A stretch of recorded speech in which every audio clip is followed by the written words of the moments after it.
Senator Leila de Lima on Tuesday slammed Senator Richard Gordon as a railroading chairman who used the House Justice Committee to attack senators who became vocal against President Rodrigo Duterte.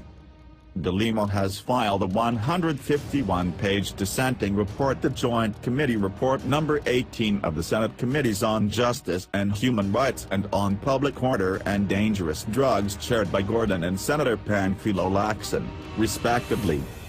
In her dissenting report, De Lima expressed her indignation against the use of a committee report and committee proceedings to attack two senators' thought. De Lima was referring to herself and Senator Antonio Trillanes, for whom the committee report said should be held accountable for their supposed unparliamentary conduct during the course of the Senate probe on extrajudicial killings. De Lima said she and Trillanes made a cover-up and whitewash of the investigation difficult to accomplish, what with all their noise and protestations against railroading chairperson Dot.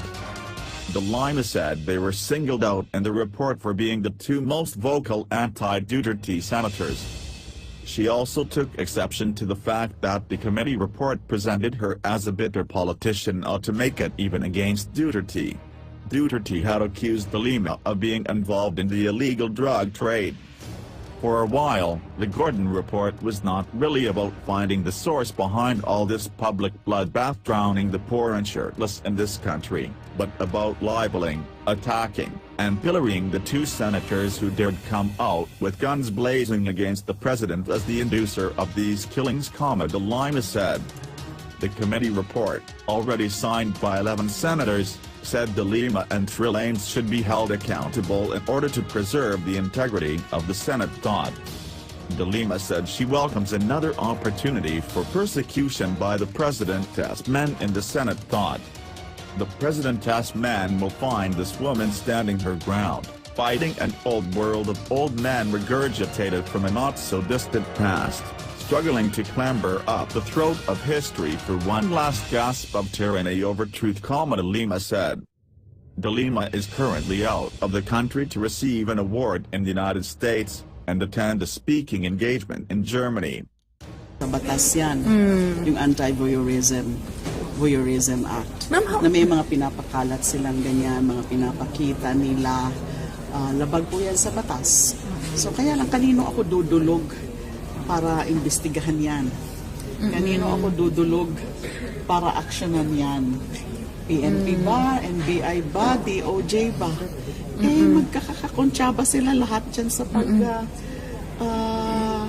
paghahanap at pagfafabricate ng mga ebidensya na yan laban sa akin. So yan nga ang aking predicament ngayon.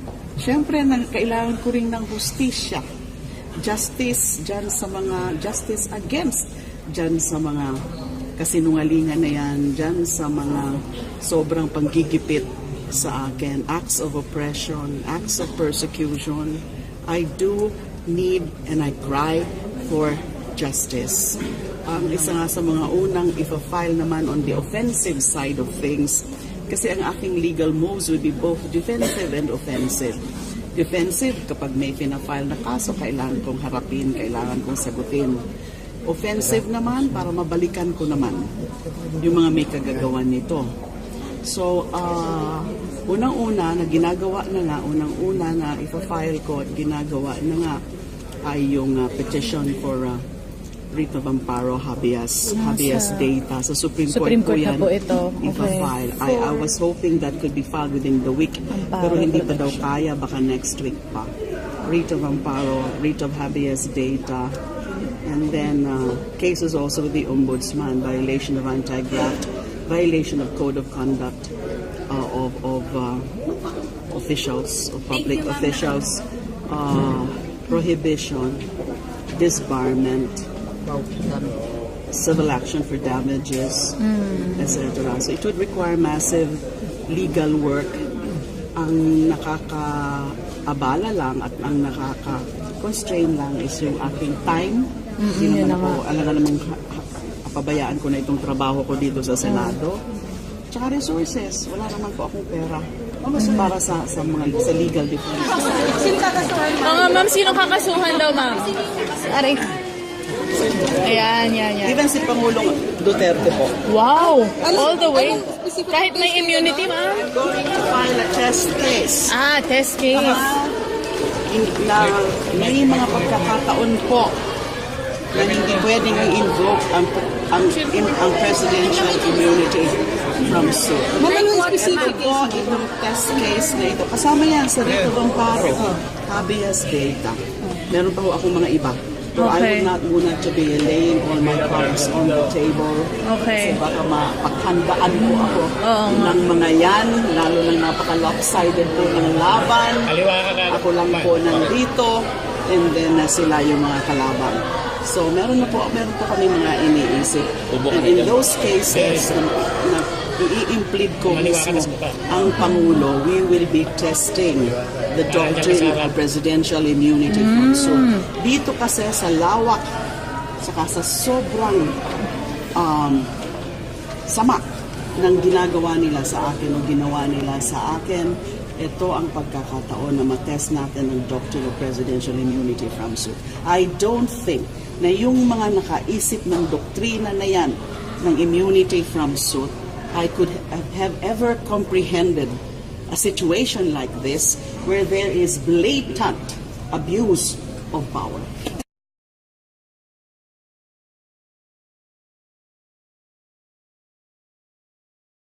I'm asking you now, who is that compadre you're supposed to be disclosing as allegedly the one who called you and gave you that order, whatever it is, order, advice, request, etc., to reinstate Superintendent Marcos? Your Honor, sinabi na ni Presidente na siya ang tumawag sa akin. For all you know, Your Honor, the President is my godfather sa kasal. At the same time, he is also my compadre, Your Honor. So maraming beses na kaming naging compadre, Your Honor. So siya pala ang ituturo mo eventually or ultimately, siya pala talaga ang ituturo mo. Kung maipit, Your Honor, sasabihin ko, pagpalit tayo ng posisyon, Your Honor, ikaw mag-CPNP. Kung kaya mo Please do not argue with me. Rodan. I'm the one asking you a question here. Yes, Your Honor. Do not argue with me. I've had enough of you. Kayong lahat ng mga nagsisinungaling. Go ahead. Answer the question. Please state the question again, Your Honor. So kung inipit ka pala ng Senate Committee o kung sino man para pangalanan yung tumawag sa'yo na inorderan kang i-reinstate si Marcos, si Presidente naman pala talaga ang ituturo mo. Yes, Your Honor, because I am magsiswear ako dito, hindi ako pwede magsinungaling, Your Honor. Sabihin ko totoo. But I was talking to the media. Alam ko media, piniplay ako ng media na gano'n. So, nakisakay rin ako sa kanila, Your Honor. Alam mo naman media na sinusundot ka na parang magsalita. And supposedly, the cited reason is for humanitarian consideration dahil nga mapapalayo daw dapat si Superintendent Marcos sa pamilya siguro or whatever. Yun ang sinabi niyo po, di ba? Humanitarian consideration. But the President never said about humanitarian consideration. Ano yung sabi niya? Cloak and dagger. Cloak and dagger. What is cloak and dagger? Hayaan niyo nang muna siya na nandyan siya sa Region 8 para masubaybayan niya yung kanyang mga kalokohan. Isn't that the explanation of the President? Your Honor, yung kumpadre ko na yan, Your Honor, sasabi ko si Bongo, siya yung tumatawag sa akin, Your Honor. Tumatawag sa akin, pinasa yung cellphone kay Presidente. So, But before binigyan ni Bongo sa Presidente, Your Honor, meron namin siya sinasabi na pasiuna, kakausapin na ni Presidente pre, tungkol dito sa problema ni Marcos.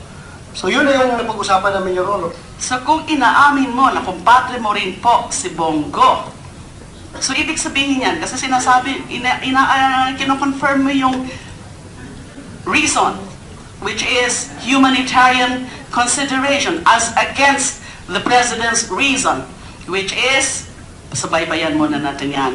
So, that means, kinausap ka rin ni Bongo about it. Hindi lang siya yung pinatawag at inabot yung cellphone kay Pangulo. Nag-usap muna kayo ni Bongo at sinubukan ni Bongo na sabihin yung sa'yo, for humanitarian consideration, ipastay muna natin si Marcos. Bakit hindi nagtutugma yung mga rason? So, ibig sabihin, may ibang nagsabi, unless that's your invention, may ibang nagsabi na for humanitarian consideration, pero iba yung rason ng ating Pangulo. So, sino yan? It must be Bongo. Correct? Yan po sinabi ko sa media, Your Honor.